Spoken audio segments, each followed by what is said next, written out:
It was critical that we build a constellation in a way that ensures space stays safe for all missions, particularly human spaceflight missions. So we approached our satellite constellation differently than others have in the past. We've talked previously on the webcast about how more satellites at a lower orbit result in better service, but characteristics of those lower orbits also help act as a natural debris removal system. Starlink satellites are designed to deorbit at the end of their useful life, but in the unlikely event that they don't, the natural gravitational pull of the Earth will pull them out of orbit so that they don't stay in space indefinitely. This is very different than traditional comm satellites at even slightly higher orbits that will be circling our Earth for hundreds of years. And unlike our Falcon 9 rocket, Starlink satellites are not designed to survive re-entry. In fact, Starlink satellites are designed to be fully demisable, meaning that they burn up when they re-enter the Earth's atmosphere. Beyond making sure satellites deorbit at the end of their useful life, we also need to ensure we didn't run into any other satellites or objects in space. We cannot talk about space safety without mentioning the amazing folks at the 18th Space Squadron who keep track of space debris so that we can effectively dodge it. 3 times per day, the orbit predictions for all Starlink satellites are uploaded to space-track.org, which is managed by the 18th Space Control Squadron. The 18th Space Control Squadron screens the predictions for conjunctions with tracked objects in their vicinity. The results of the screening are sent to each Starlink satellite so that they can avoid any objects that might cross their orbital path. SpaceX also uploads its own data to be used by the 18th Space Control Squadron for collision avoidance screening for other operators. In addition to working with the 18th Space Control Squadron, SpaceX is also working with NASA on these efforts.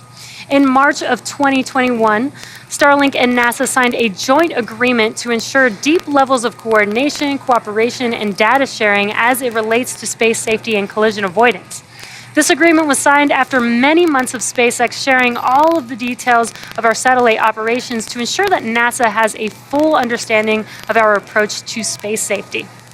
This agreement helps establish a baseline of how all satellite operators might operate most safely, particularly as it relates to human spaceflight and the operation of critical science satellites. We are extremely proud of our efforts to not only provide internet access to the disconnected, but also ensure space remains a place where human spaceflight continues to grow. Now we're currently at T-minus 5 minutes from liftoff, and Falcon 9 is now moving into the final stages of the countdown. We're currently waiting for the transporter erector, or the TE, to retract. The TE is that structure that's right next to the vehicle on your screen. It's slightly behind the vehicle or to the left on your screen. First, the TE clamps will start to open, and then the transporter erector will begin to retract away from the rocket slightly. And then at T0, hydraulics will pull that TE farther away from Falcon 9 to clear the way as the vehicle lifts off. Now we use the TE to roll the rocket out to the pad and raise it to its vertical launch position. And you can see on your screen that the clamps are opening there. Once those clamps are open, the TE will start to retract back. Now, the TE also provides liquids, gases, electrical connections to the second stage, as well as air conditioning to the payload fairing.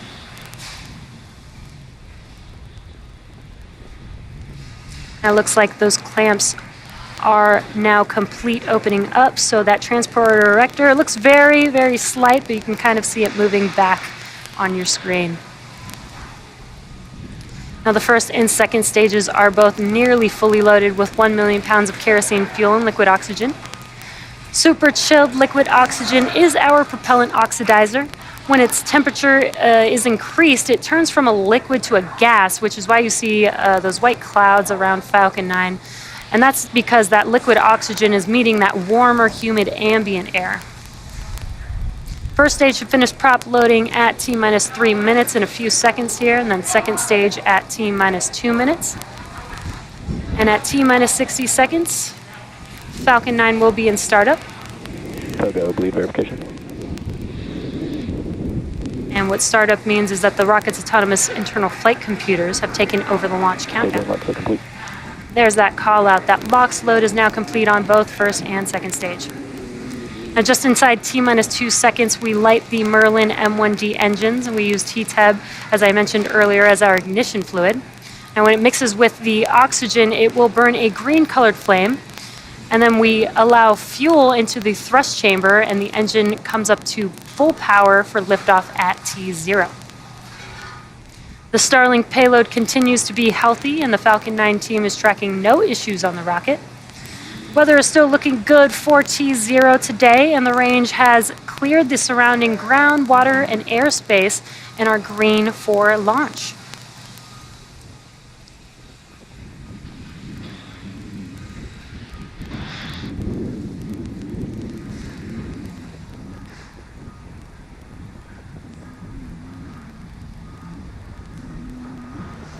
Stage 2 LOX load complete.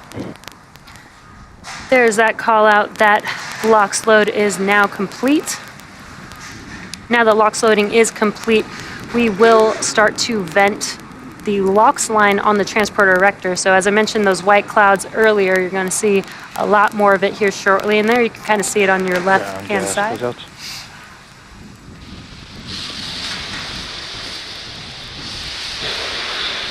there's that venting you can see from that LOX line. Coming up here in about 10 seconds or so, Falcon 9 will go into startup, and the first and second stage will begin to pressurize for launch.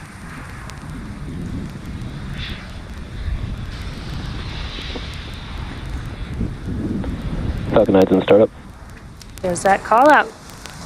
The autonomous internal flight computers have now taken over the launch countdown.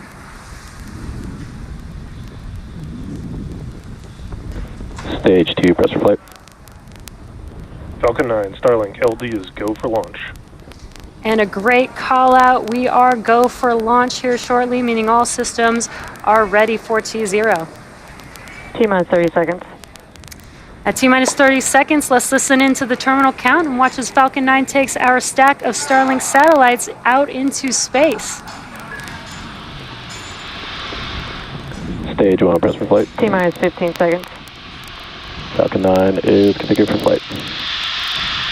10, 9, 8, 7, 6, 5, 4, 3, 2, 1, 0. Ignition and liftoff. Godspeed, Apollo 11 microcolumns. May the pursuit of exploration live on.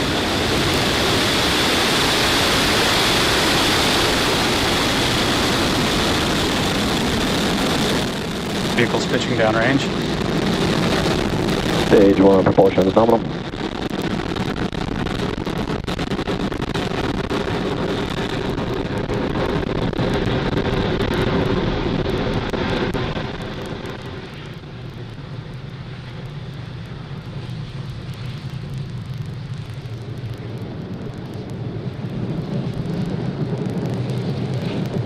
Falcon 9 has successfully lifted off from Cape Canaveral Space Force Station, carrying our stack of Starlink satellites to orbit.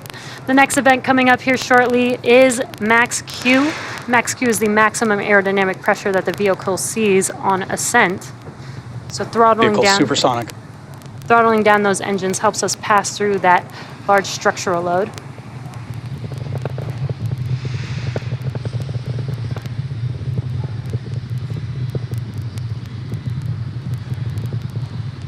Vehicle has reached maximum aerodynamic pressure.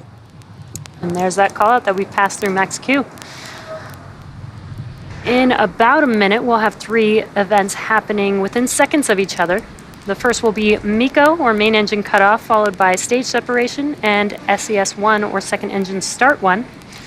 Now, MECO is where we shut down all 9 of the engines on the first stage. MVAC engine chill has started. Just a call out that the MVAC chill has begun on that second stage engine. So for MECO, we shut down all 9 of the engines, and that slows the vehicle down in preparation for that second event, which is stage separation. Stage separation is where the first stage separates from the second stage, and first stage will begin its journey back home, heading towards our drone ship Just Read the Instructions, while stage 2 continues on its journey with the third event, SES-1, or Second Engine Start 1. And that is where we light up that MVAC engine and it propels the second stage along with the Starlink satellites towards its drop-off orbit.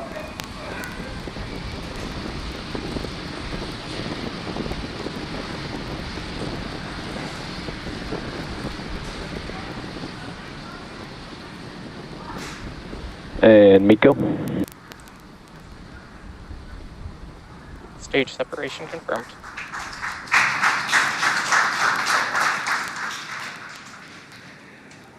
MVAC ignition. We had Miko and stage separation. On your left-hand screen is a view from the first stage. On your right-hand screen is a view of that second stage engine. You kind of saw a glow of that T-TEB, that green flame, when we ignited that engine. We're coming up on fairing deploy here shortly. Fairing separation confirmed. And there you could see confirmation on your screen that we have successfully deployed those fairing halves. And as a reminder, we will be attempting to recover the fairing halves today with a contracted recovery vessel named Sheila Bordelon. On your left-hand screen, it is a little dark over there on the East Coast because it is nighttime, but we did get some glimpses of the sunlight hitting those grid fins. See if we can get some more views of that in a little bit.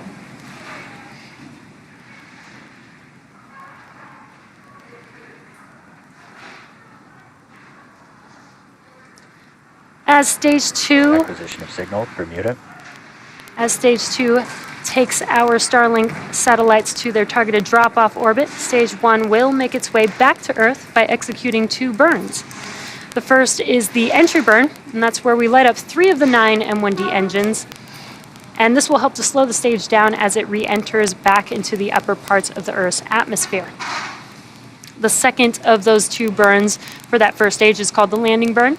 And this is where a single engine, the center engine, will reignite and bring the vehicle speed down rapidly in order to touch down on that drone ship. As a reminder, we are attempting to land on Just Read the Instructions tonight. And those M1D engines do have a thrust of 190,000 pounds. So that lighting up that one single engine slows the entire vehicle down just enough to touch down on that drone ship. Stage 2 is still looking good, and what you're seeing on your screen is a view of that MVAC engine. Vehicle's following a nominal trajectory.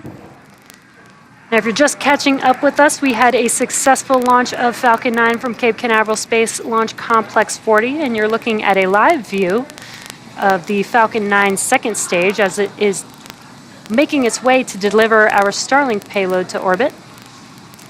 Stage 1 is currently cruising back to Earth towards our drone ship Just Read the Instructions out in the Atlantic Ocean. We're just about a minute away from the next event on that first stage. That'll be the entry burn. Again, Starlink satellites are going to a LEO orbit or low Earth orbit, about 550 kilometers above the Earth's surface. Now, most satellites are at 36,000 kilometers or in a geo or geostationary orbit. We are just about roughly 30 seconds away from that entry burn beginning.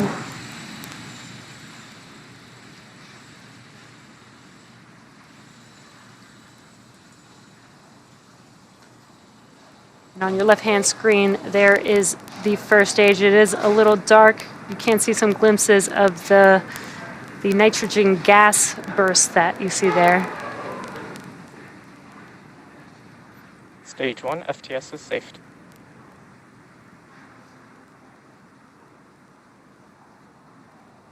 Stage 1 entry burn. And you can see on your left-hand screen, the entry burn has begun as those 3 engines light up that view for us. This entry burn will last about 20 seconds long. Stage 1 entry burn shutdown. And that concludes Stage 2 continues to follow a nominal trajectory. That concludes the entry burn, and then we also got to call out that stage 2 is still nominal. The next event coming up will be in about a minute from now. That'll be the landing burn, the start of the landing burn on the first stage. And what you're looking at live on your screen is a view from the second stage looking aft at the MVAC engine. That MVAC engine has a thrust of 220,500 pounds of thrust in a vacuum. It's very, very powerful engine taking our Starlink satellites to their targeted drop-off orbit. Stage 1 transonic. Still getting good call-outs on that first stage.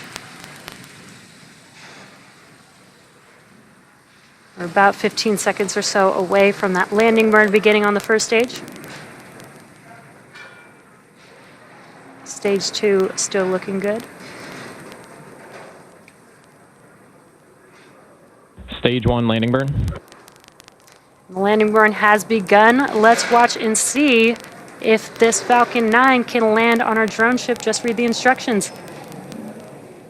And a really cool onboard view. Stage 1 landing leg deploy.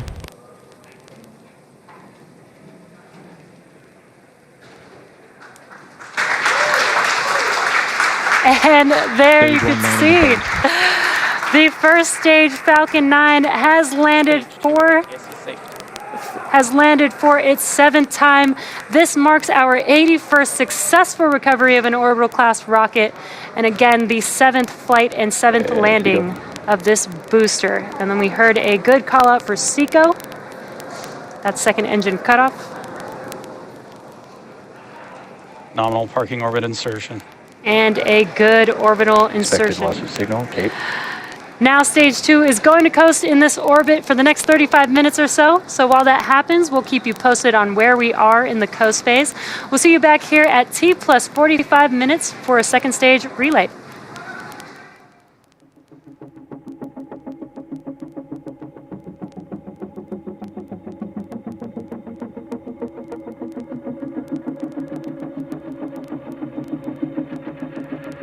Acquisition of signal, Newfoundland.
Expected loss of signal, Bermuda.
Suspected loss of signal, Newfoundland.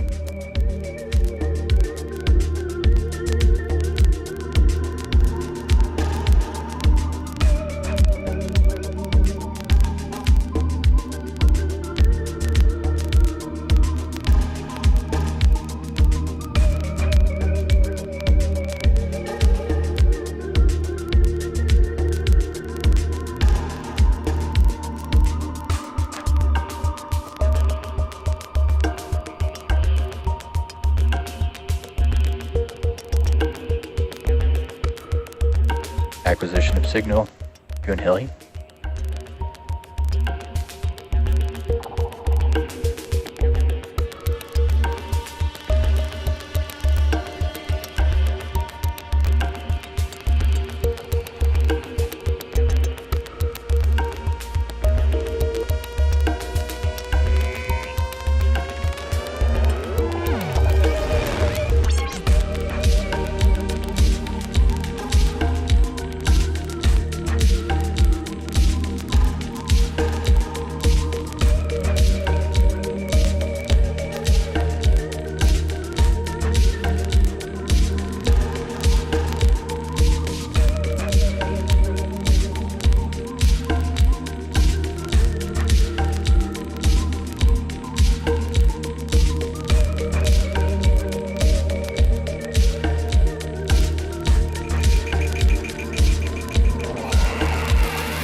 Acquisition of signal, Diego Garcia.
welcome back to the webcast for our 25th Starlink mission from Cape Canaveral Space Force Station.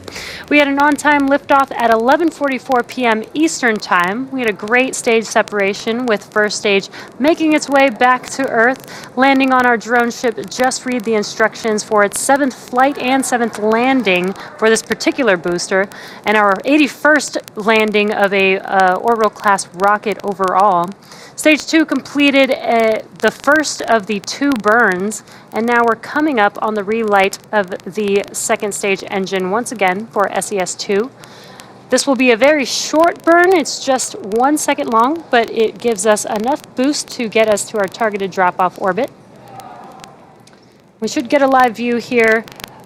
May not look like much because it is only 1 second long, but we should be able to see SES-2 as well as SECO-2, which is second engine cutoff.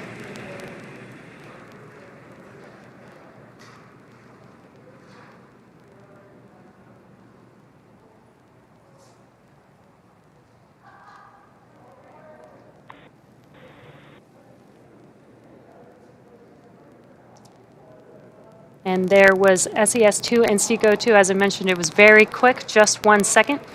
We are waiting on confirmation of good orbit here. Nominal orbit insertion. And there is that call out. We have a good nominal insertion. Again, our Starlink sats will ultimately end up in a LEO or low Earth orbit about 550 kilometers above the Earth's surface, which is different than your typical geostationary or GeoSat, which orbits roughly 36,000 kilometers above Earth. Now we have another 15-minute coast phase before we deploy our next batch of Starlink satellites into orbit. During this time, the spacecraft will start to spin, giving the Starlink satellites the momentum that they need to space themselves out over time after they deploy. So while this happens, sit back and continue listening to those super awesome space jams. We'll see you back here at T+1 hour and 3 minutes.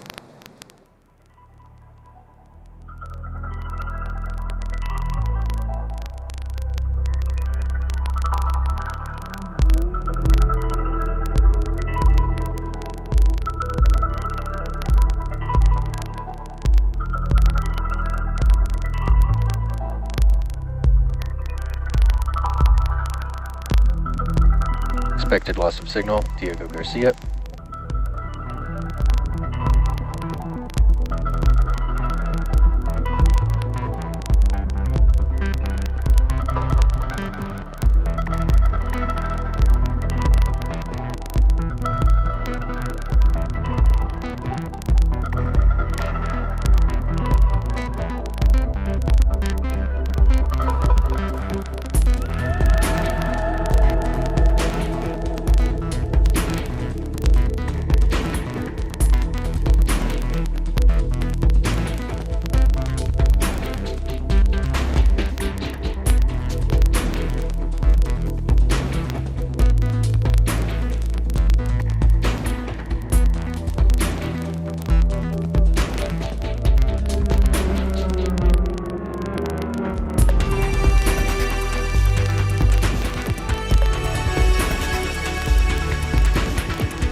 acquisition of signal, Tasmania.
Welcome back to the webcast for our 25th Starlink mission.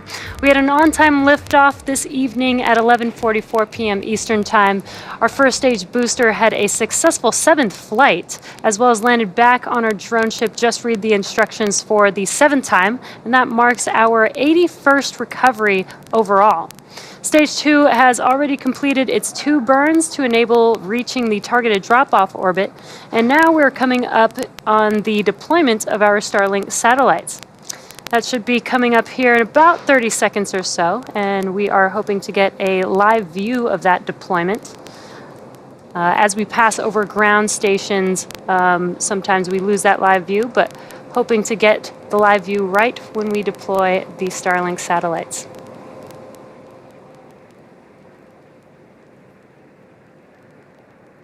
And there they are on your screen. An awesome view from space.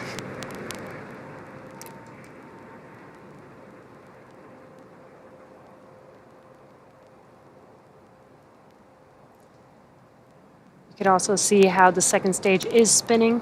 This does help with the satellites to separate once they do deploy.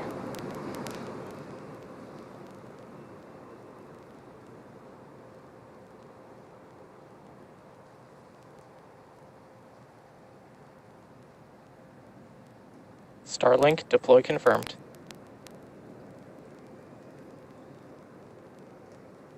And there you can see and hear that call out that the Starlink satellites have deployed as they are drifting away from the second stage.